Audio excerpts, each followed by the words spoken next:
श्री शिव महापुराण रुद्र संहिता पार्वती खंड अथ सप्तविंशोऽध्यायः। जटाधारी ब्राह्मण द्वारा पार्वती के समक्ष शिव जी के स्वरूप की निंदा करना। पार्वती उवाच तणु द्विजेन्द्र जटिल मदव्रतं निखिलं खलु सख्युक्तं यत् सत्यं तत्तथैव न चान्यथा। पार्वती बोली, हे विजेंद्र, हे जटिल, मेरा समस्त वृत्तांत सुने। इस समय मेरी सखी ने जो कुछ भी कहा है वह सब सत्य है, कुछ भी झूठा नहीं है।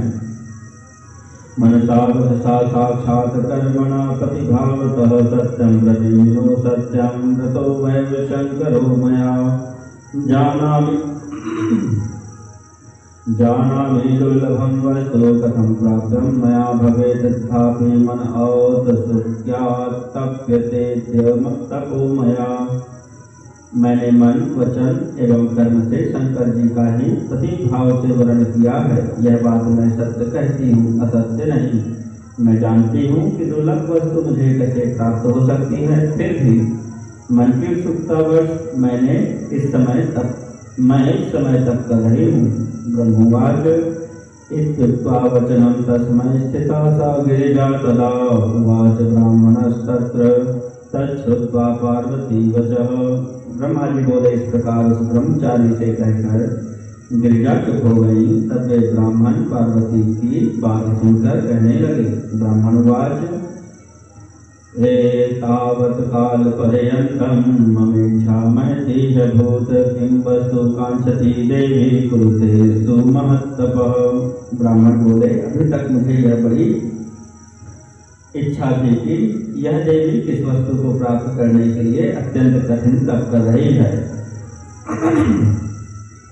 तर्यात्वा निकलं देवी श्रुत्वा तन्मुख पंकजात इतो गच्छाम्यहं स्थानाच्च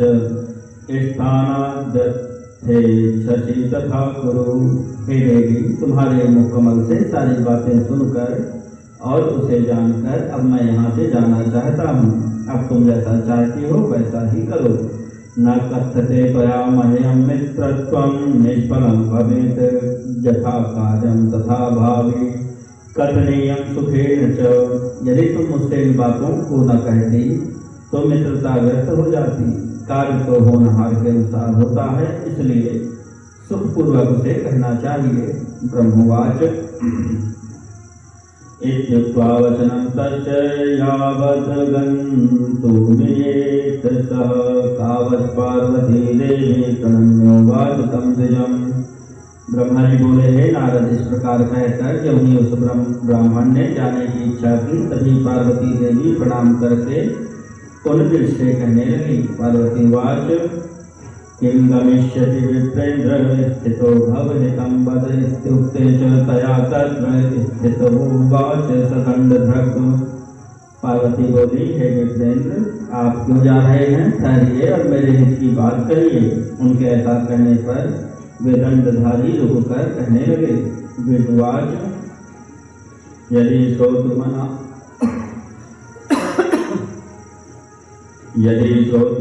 देवी मां स्थापयसि भक्तितः वदामि तत्त्वं तत्सर्वं येन सेवनं भवेत्। जानाम्यहं महादेवं सर्वथा गुरुधर्मतः प्रवदामि यथार्थं हि सावधानतया शृणु। ब्राह्मण बोले, हे देवी, यदि तुम सुनने की इच्छा करती हो तो भक्ति पूर्वक मुझे रोकती हो। हे देवी, यदि तुम सुनने की इच्छा करती हो और भक्ति पूर्वक मुझे रोकती हो तो मैं तुमसे वह सब तत्व कहूँ जिससे उनके विषय में तुम्हें भली भांति जानकारी हो जाएगी। मैं गुरु प्रसाद से महादेव को अच्छी तरह से जानता हूँ। जो बात सत्य है उसको कह रहा हूँ, तुम सावधान होकर सुनो। वृषध्वजो महादेवो भस्म दिग्धो जटाधरः व्याघ्रचर्माम्बरधरः संवेदो गजकर्तिना। महादेव बैल की सवारी करते हैं, भस्म पोते रहते हैं, जटा धारण किए रहते हैं, व्याघ्र चर्म धारण करते हैं और हाथी का चमड़ा ओढ़ते हैं।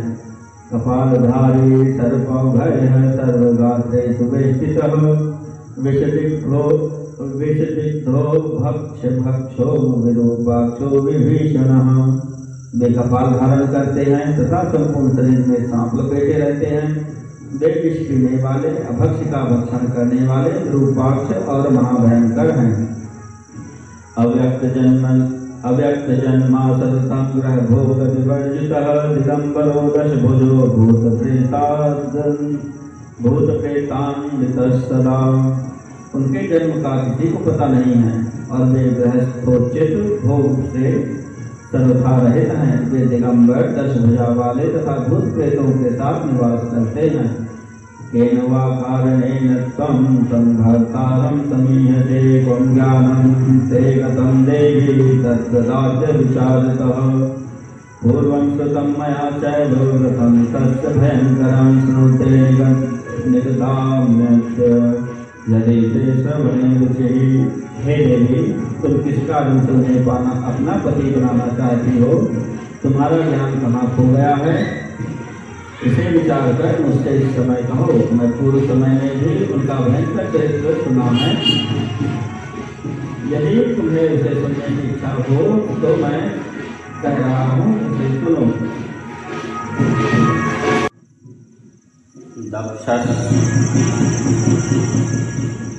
दक्षस्य दुहिता साध्वी सती वृषभवाहनम् अत्रे पतिं पुरा दैवात् तत्संभोग परिश्रुतः। कपाल जायेति सती दक्षेण परिवर्जिता यज्ञे भागप्रदानाय शंभोश्चापि विवर्जितः। पहले दक्ष कन्या साध्वी सती ने वृषभवाहन शिव का वर्ण किया था। उनके साथ उन्होंने जैसा व्यवहार किया वह बात भी तुमने सुनी होगी। दक्ष ने स्वयं अपनी कन्या को इसीलिए नहीं बुलाया कि वह कपाली की पत्नी है और यज्ञ में शिव जी को भाग भी नहीं दिया। सा तथैवापमानेन वृषंकोपाकुला सती तत्याजासुं प्रियांस्तत्र तया त्यक्तश्च शंकरः। इस अपमान से अत्यंत क्रुद्ध हुई सती ने अपने प्रिय प्राण त्याग दिए और उसने शंकर जी को भी छोड़ दिया। तम स्त्रीरत्नं तव पिता राजा निखिल घोरतां तथा विधम पतिं कस्मात् दुःखेन तपसेहसे। तुम सभी स्त्रियों में रत्न हो और तुम्हारे पिता भी पर्वतों के राजा हैं। फिर उग्र तपस्या के द्वारा तुम इस प्रकार के पति को क्यों प्राप्त करना चाहती हो? दत्त्वा सुवर्ण मुद्रां च ग्रहीतुं काचिमिच्छसि हित्वा च चन्दनं शुभ्रं कर्दभं लेप्तुमिच्छसि सूर्यतेजः परित्यज्य खद्योतद्युतिमिच्छसि क्षीणां शुकं विहायैव चर्माम्बरमिच्छसि। तुम स्वर्ण की मुद्रा देकर 5 क्यों ग्रहण करना चाहती हो और सुंदर चंदन को छोड़कर कीचड़ लगाने की इच्छा क्यों कर रही हो? सूर्य का तेज छोड़कर तुम जुगनू का प्रकाश क्यों चाहती हो और रेशमी वस्त्र को त्याग कर चमड़ा क्यों पहनना चाहती हो?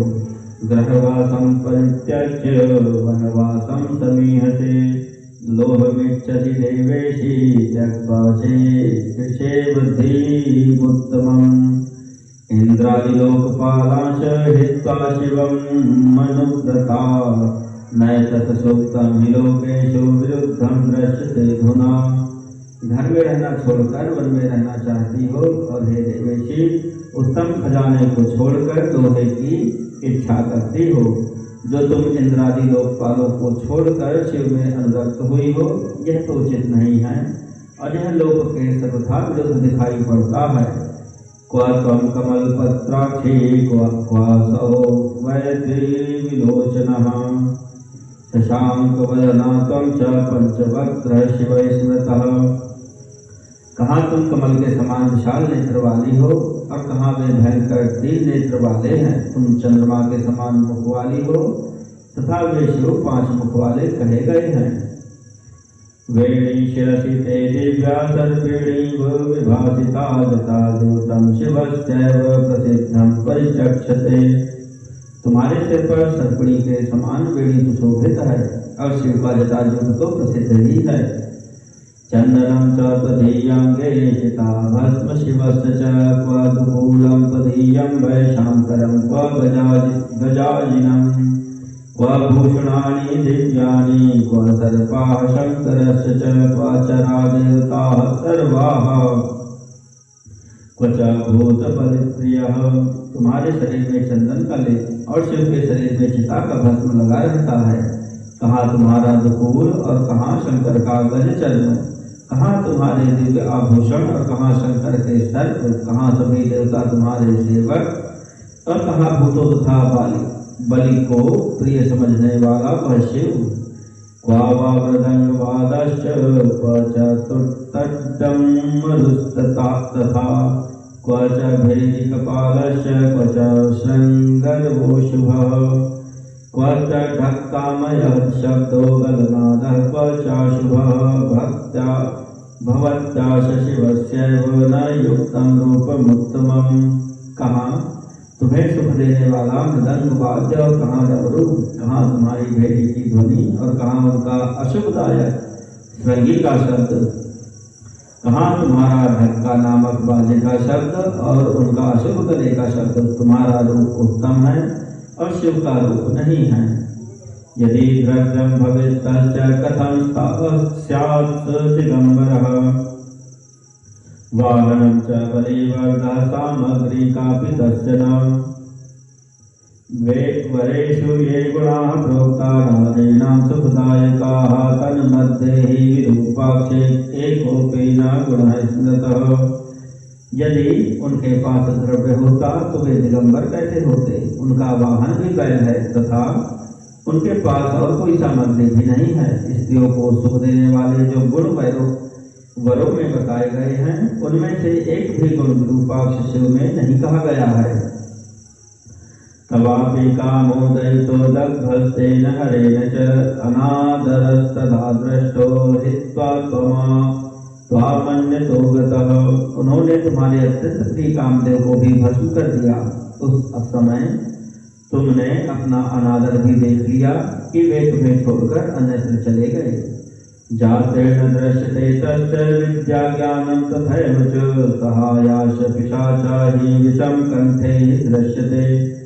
उनकी जाति का पता नहीं है, उसी प्रकार उनके ज्ञान तथा विद्या का भी पता नहीं। पिशाच ही उनके सहायक हैं और उनके गले में विष दिखाई पड़ता है।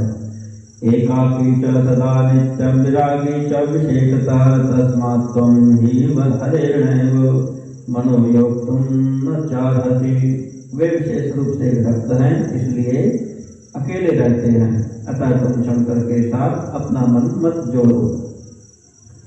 क्व चाहारस्त्वदीयो वै क्व च तन्मुण्डमालिका अंगरागः क्व ते दिव्यहस्ता भस्म क्व तत्तनौ। कहाँ तुम्हारा हार और कहाँ उनकी मुंडमाला, कहाँ तुम्हारा दिव्य अंगराग और कहाँ उनके शरीर में चिता भस्म।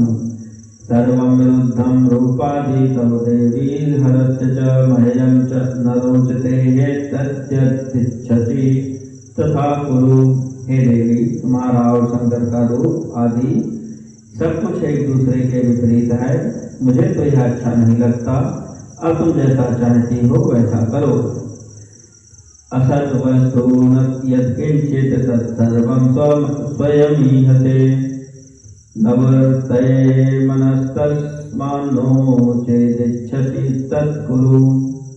जो कुछ भी असत वस्तु है वह सब तुम स्वयं चाह रही हो, तुम उससे अपना मन हटा लो, अन्यथा जो चाहती हो उसे करो। ब्रह्मोवाच इत्येवं वचनं श्रुत्वा तस्य विप्रस्य पार्वती उवाच क्रुद्धमनसा शिवनिन्दा परं द्विजम्।